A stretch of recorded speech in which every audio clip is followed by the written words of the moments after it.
Right geng, hari ni aku dah kumpulkan beberapa mesin spinning. Korang nak buat main bottom boleh, jigging boleh, nak buat main kolam pun boleh, tak ada masalah. Dekat sini kita ada brand daripada brand Daiwa, G-Tech, Pen dan juga Opus.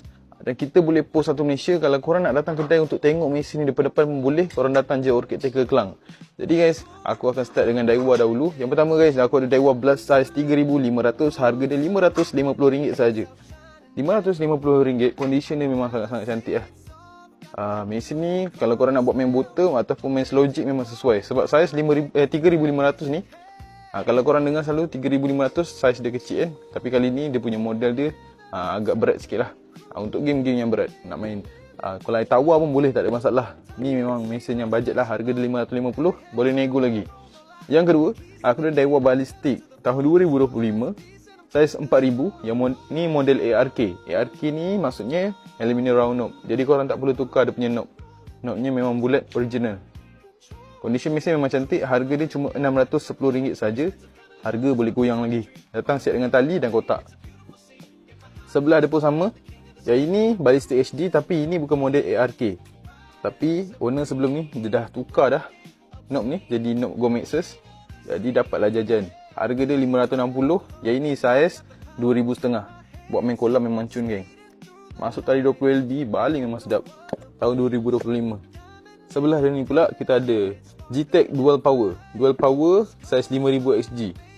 Yang ni pun okey juga nak buat main air tawar. Ramai juga geng-geng yang main air tawar ni pakai model G-Tech Dual Power. Yang ini drag dia 20 kilo geng. Aku payung sikit dia punya drag. Dia punya tulis tu mana tu geng. Maximum drag 20 kilo. Nampak Harga dia pula 280 je. Kalau korang ada bajet 280, terus sauk je geng. Jangan tunggu-tunggu. Lepas tu sebelah ada ni, kita ada pen Slammer IV. Yang ini saiz 3,500. Yang ini pun sedap juga untuk korang buat main air tawar ke. Harga dia 670 je. Condition memang cantik. Untuk mesin, semua mesin ni kita dah test. Dia punya kayuhan, drag, bearing dia semua cun lagi. Korang beli terus pakai je.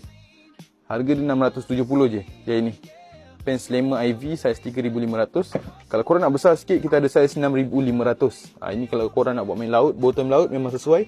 Harga dia 900. Cantik guys. Ada IPX6. Jadi kalau korang nak buat main air masin pun tak ada masalah. Dia lebih kurang macam Maxil. Dia akan tahan korang punya mesin tu daripada masuk air masin. Harga dia RM900. Boleh diskaun lagi. Last sekali guys, kita ada Opus Harrier. Opus Harrier saiz 5,500. Ini korang nak buat main kerapun naga memang cun. Harga dia pula 780. Condition dia memang lawa geng. Korang tengok. Ni lebih kurang macam korang pakai pen Authority je. Tapi harga bajet.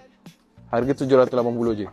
Jadi kalau korang berminat dengan salah satu mesin yang aku dah tunjuk dekat sini, jangan malu-malu, jangan tunggu-tunggu lagi untuk PM kita pada nombor yang tertera. Nak lagi senang, boleh tengok depan-depan, datang je kedai kita di Orchid Tackle Kelang. Jadi kalau korang berminat, korang DM je. Dan kami juga menerima track in race dan road. Sekian, terima kasih.